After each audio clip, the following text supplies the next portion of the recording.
बच्चों honey bee की जो बाइट होती है उस बाइट से हमको क्या होता है, बहुत ज़्यादा पेन होता है। ये पेन क्यों होता है? क्योंकि वो हनी बी एक टाइप का केमिकल हमारे ब्लड में इंजेक्ट कर रही है और वो ब्लड जो है वो कोरोसिव नेचर का है। सिमिलरली जब हम नहाते हैं तो नहाते टाइम पे भी हम सोप का यूज़ करते हैं। क्या आपने कभी इमेजिन किया है कि हम सोप का यूज़ क्यों करते हैं? अच्छा, नहाते टाइम पे अलग टाइप का सोप, बट जब कपड़ों की वॉशिंग होती है तो उस टाइम पे अलग टाइप का सोप या फिर डिटर्जेंट का यूज़ करते हैं। इन सारी चीज़ों का आपको रिप्लाई मिलेगा, जवाब मिलेगा एक चैप्टर में, और इस चैप्टर का नाम है acid, base and salt. Hello बच्चों, मैं महेश रामनानी एक बार फिर से स्वागत करता हूं आपका आपके अपने चैनल पे जिसका नाम है डेरिवेशंस ऑफ फिजिक्स। और आज हम इंट्रोडक्शन लेने वाले हैं एसिड, बेस एंड सॉल्ट का। बच्चों एसिड्स ऐसी सब्सटेंस होती हैं जो कि टेस्ट में तो सोर होती हैं, बट इनका नेचर जो होता है वो कोरोसिव होता है। सिमिलरली बेस जो होते हैं ये भी एक टाइप की सब्सटेंस हैं, बट इनका नेचर जो होता है कोरोसिव तो होता है, टेस्ट में ये बिटर होते हैं। दो टाइप की चीज हो गई, acid and base. Acid and base both are corrosive in nature. दोनों किसी दूसरी बॉडी के कांटेक्ट में अगर जाएंगे तो उसको कोरोड करेंगे, उसके साथ रिएक्ट करेंगे, चाहे वो मेटल्स की बात हो, सॉल्ट्स की बात हो या किसी दूसरी सब्सटेंस की। वाटर के साथ ही जाकर के वाटर को कोरोड नहीं करते हैं, वाटर के साथ जाकर के ये अपने इफेक्ट को क्या कर देते हैं, कम कर देते हैं, या फिर अपन ये बोले कि अपनी कोरोसिव पावर को लूज कर देते हैं। इन सारे क्वेश्चंस का रीजन हमको मिलेगा इस चैप्टर में। कोरोसिव नेचर, बट टेस्ट में कैसे होते हैं ये सॉर, और ये टेस्ट में कैसे होते हैं बिटर। अब इनको अगर पहचानना है कि भाई कौन सी सब्सटेंस एसिडिक है या कौन सी सब्सटेंस बेसिक है, आप कैसे टेस्ट करोगे? चेक करना है आपको, तो आप कैसे चेक करोगे? सर हम तो टेस्ट करेंगे। बच्चों आप चेक कर सकते हो, बट सारे एसिड्स को आप टेस्ट नहीं करोगे क्योंकि ये कोरोसिव नेचर के होते हैं। ठीक है, आपने अगर अपनी फिंगर भी अगर हाईली कोरोसिव एसिड में डाल दी तो आपकी फिंगर भी गई काम से। तो हम सारी सब्सटेंस को टेस्ट कर करके ये नहीं बता सकते हैं कि कौन सी एसिड है या फिर कौन सी बेस है। ठीक है, आप इमेजिन करो डिटर्जेंट को आप खाओगे क्या? सोप को आप खाओगे क्या? नहीं ना। तो सारी चीज़ें टेस्ट करके हम नहीं बता सकते कि कौन एसिड है और कौन बेस है। अब इसका सॉल्यूशन क्या है? इसका सॉल्यूशन है इंडिकेटर्स। क्या है इसका सॉल्यूशन? इंडिकेटर्स। इंडिकेटर्स की हेल्प से हम पता कर सकते हैं कि कौन सी सब्सटेंस एसिड है और कौन सी सब्सटेंस बेस है। अब ये इंडिकेटर्स अलग अलग टाइप के हो सकते हैं। कुछ इंडिकेटर्स होते हैं नेचुरल इंडिकेटर्स,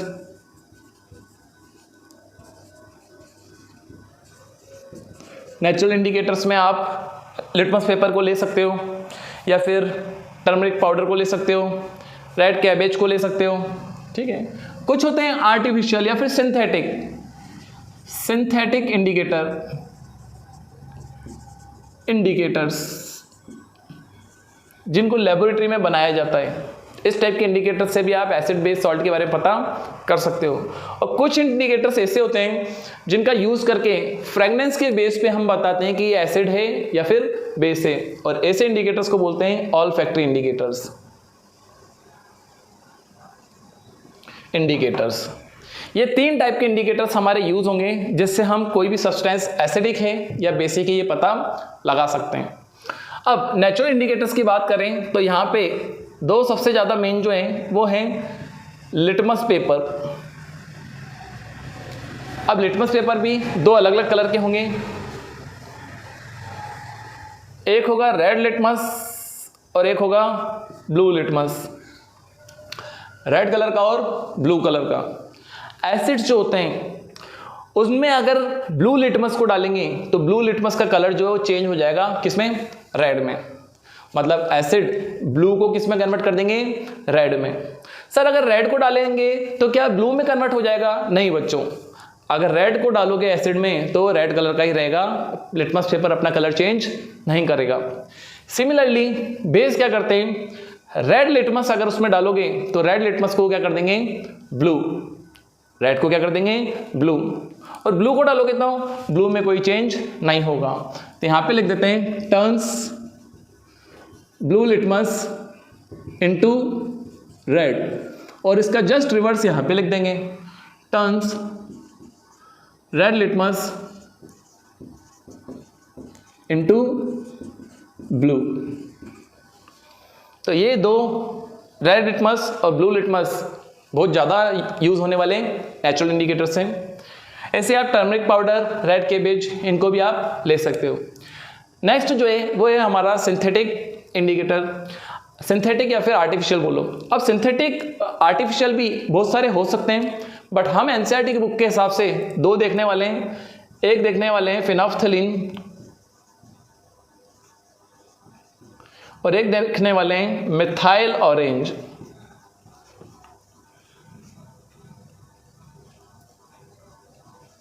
मिथाइल ऑरेंज फिनोल्फ्थलीन जो है एसिड्स में तो कलरलेस हो जाएगा, मतलब थोड़ा सा एसिड अगर लूँ उसमें फिनोल्फ्थलीन मिलाऊं या फिनोल्फ्थलीन में एसिड को मिलाऊं तो फिनोल्फ्थलीन कैसे कलर का हो जाएगा? कलरलेस। एसिड में कलरलेस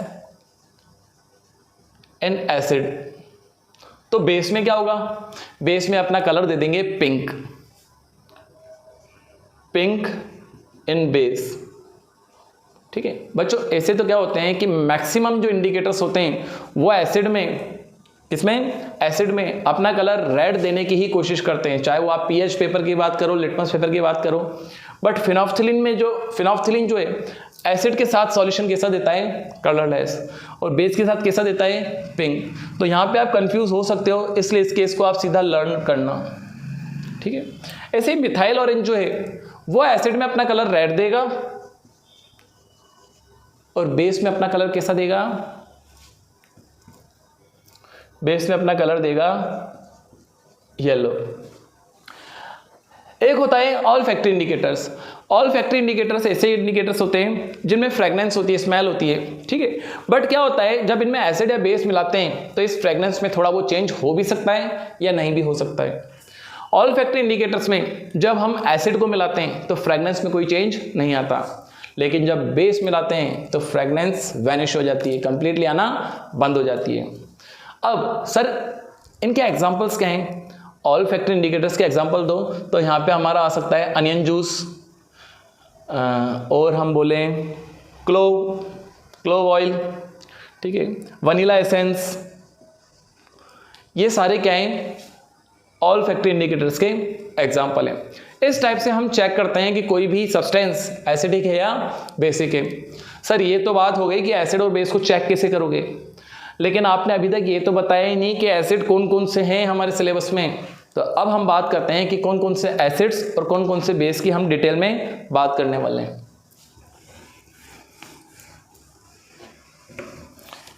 एसिड्स जो होते हैं इनमें एक चीज कॉमन होती है। क्या चीज कॉमन होती है? कि सॉल्यूशन जब इनका बना देंगे, सॉल्यूशन बोलने का मतलब जब इनमें वाटर मिक्स कर देंगे, इनमें नहीं वाटर में इनको मिक्स कर देंगे। क्यों ऐसा करते हैं वो आगे देखेंगे। फिलहाल तो जब हम एसिड्स का सॉल्यूशन बनाएंगे तो सॉल्यूशन में H+ आयन देंगे। कौन सा आयन देंगे? H+। और बेस कौन से आयन देंगे? बेस देंगे OH- आयन। H+ आयन को आप हाइड्रोजन आयन या फिर हाइड्रोनियम आयन बोल सकते हो, और OH- आयन को आप क्या बोलोगे? OH- आयन को आप बोलोगे हाइड्रोक्साइड आयन या फिर हाइड्रोक्सिल आयन, हाइड्रोक्साइड या फिर हाइड्रोक्सिल। ठीक है, कुछ एग्जांपल्स देखते हैं। एसिड्स में मैंने बोला H+ होता है, दैट मीन्स इसके जितने भी फॉर्मूले होंगे सब में H तो दिखने वाला है। चलो एक देख लेते हैं हम, HCl, हाइड्रोक्लोरिक एसिड। देखो बच्चों H दिख रहा है क्या? एक देख लेते हैं सल्फ्यूरिक एसिड, H2SO4, H दिख रहा है क्या? हाँ। एक ले लेते हैं HNO3, नाइट्रिक एसिड।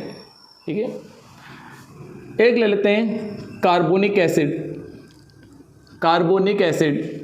आपकी जितनी भी कोल्ड ड्रिंक्स होती हैं सारी कोल्ड ड्रिंक्स में यही होता है। ठीक है, एसिड। इसलिए बोला जाता है कि कोल्ड ड्रिंक का यूज़ कम से कम करना चाहिए या फिर नहीं करना चाहिए। क्यों? क्योंकि उसमें एसिड होता है, और एसिड जो होते हैं आपकी बॉडी किससे मिलकर बनी हुई है? आपकी बॉडी बनी हुई है बोन से, और बोन होती है कैल्शियम की। तो कैल्शियम जो है एक टाइप का मेटल है। मेटल और एसिड का बहुत पुराना रिश्ता है भाई, मेटल्स और एसिड का बहुत पुराना रिश्ता है, ये रिएक्शन कर लेते हैं। ठीक है, इसलिए कार्बोनेटेड ड्रिंक्स या फिर जिनको आप कोल्ड ड्रिंक्स बोलते हो इनका यूज़ नहीं करना चाहिए। अब बच्चों यहाँ पे मैंने ये जितने भी एसिड्स लिखे हैं ये सारे मिनरल्स एसिड होते हैं, मिनरल्स एसिड, या फिर इनका एक और नाम है inorganic acid. Sir inorganic acid क्यों? बच्चों इनऑर्गेनिक एसिड वो होते हैं जहाँ पे कार्बन नहीं होता, हाइड्रोजन और कार्बन से मिलकर के जो कंपाउंड्स बनते हैं उनको बोला जाता है हाइड्रोकार्बन्स, और हाइड्रोकार्बन्स केमिस्ट्री की जिस ब्रांच में पढ़ते हैं उसको अपन बोलते हैं ऑर्गेनिक, और जहाँ पे हाइड्रोजन और कार्बन के अलावा दूसरे कंपाउंड्स होते हैं उनको बोलते हैं अपन इनऑर्गेनिक। फिर एक क्वेश्चन आएगा कि सर हाइड्रोक्लोरिक एसिड, हमने साइंस का एक चैप्टर है जिसका नाम है लाइफ प्रोसेस, और लाइफ प्रोसेस में हमने एक पढ़ा है HCl जो कि हमारे स्टोमक में होता है, ठीक है, और हमारी बॉडी जो है वो तो हाइड्रोकार्बन से बनी हुई है, मतलब कि हमारी बॉडी तो ऑर्गेनिक है। तो कहीं कहीं पे इसको ऑर्गेनिक भी बोला हुआ है और कहीं कहीं पे इसको इनऑर्गेनिक बोला हुआ है। अगर आपसे पूछ लिया जाए कि HCl ऑर्गेनिक क्यों है तो आप जवाब क्या दोगे? क्योंकि जितने भी मैमल्स हैं या मैक्सिमम मैमल्स के अंदर HCl मिलता है इसलिए ये ऑर्गेनिक है। इनऑर्गेनिक क्या पूछ लें, ये पूछा जाए तो आप बोल दो भाई कि यहाँ पे कार्बन नहीं है इसलिए क्या है, इनऑर्गेनिक है। केमिस्ट्री में कुछ क्वेश्चंस जो होते हैं वो ऐसे होते हैं जिनके जवाब हम एक फिक्स नहीं दे सकते, ठीक है। ह्यूमन बॉडी में या फिर जितने भी मैमल्स हैं उनमें मिलता है इसलिए ऑर्गेनिक बोल रहे हैं। इनऑर्गेनिक क्यों बोल रहे हैं? क्योंकि इसमें हाइड्रोजन और कार्बन की बॉन्ड ही नहीं है, ओनली हाइड्रोजन है। ओके, कुछ एसिड्स ऐसे होते हैं जिनको हम ऑर्गेनिक एसिड्स बोलते हैं, मतलब ऑर्गेनिक चीज़ों से मिलते हैं, या तो प्लांट्स से या फिर एनिमल्स से। इनमें अगर हम बात करें तो एक एसिड हो गया formic acid, formic, COOH group कहीं पे भी दिख जाए तो इसको बोलते हैं इक, और पूरे फॉर्मूले में एक ही कार्बन दिख जाए तो उसको बोलते हैं फॉर्म। फॉर्म के साथ अगर इक जोड़ दोगे तो क्या बन जाएगा? फॉर्मिक। इसी एसिड का एक और नाम है मैथेनोइक एसिड, एक कार्बन जो है उससे मैथेन भी बनता है। बच्चों इस चीज को आप पढ़ोगे कार्बन एंड इट्स कंपाउंड्स में, डिटेल में पढ़ोगे वहां पे। तो यहाँ पे जो हाइड्रोजन हटता है वो ये वाला हाइड्रोजन हटता है। एक और बात करते हैं, अच्छा ये किस में होता है? अभी मैंने आपकी जब क्लास स्टार्ट की थी तो बताया था कि हनी बी जब बाइट करती है तो पेन होता है, ये फॉर्मिक एसिड इंजेक्ट कर देती है हमारी बॉडी के अंदर। सिमिलरली ये जो होता है एंट में भी होता है, चींटी जो होती है उसमें भी यही फॉर्मिक एसिड होता है, बट बहुत कम अमाउंट में। एक एसिड और होता है जिसको हम बोलते हैं एसिटिक एसिड। दो कार्बन जब भी आ जाए दैट मीन्स एसिड, और एक तो दिख ही रहा है एसिटिक एसिड। अच्छा ये किस में मिलता है सर? ये विनेगर में मिलता है। आप चाउमीन, पास्ता, ये जो भी बनाते हो उन सब में विनेगर का यूज करते हो, ठीक है। और टेस्ट में कैसा होता है? ये सॉर होता है। ये सारे एसिड्स ही है। कुछ और एसिड्स की बात करें, ऑक्जेलिक एसिड। ऑक्जेलिक एसिड का हम फॉर्मूला नहीं लिख रहे हैं, ठीक है, फॉर्मूले बस आपको इन दोनों के याद रखने हैं। अब ये जो ऑक्जेलिक एसिड होता है ये होता है आपके टमाटर में, ठीक है। मैलाइक एसिड एप्पल या फिर बनाना में होता है ये एसिड।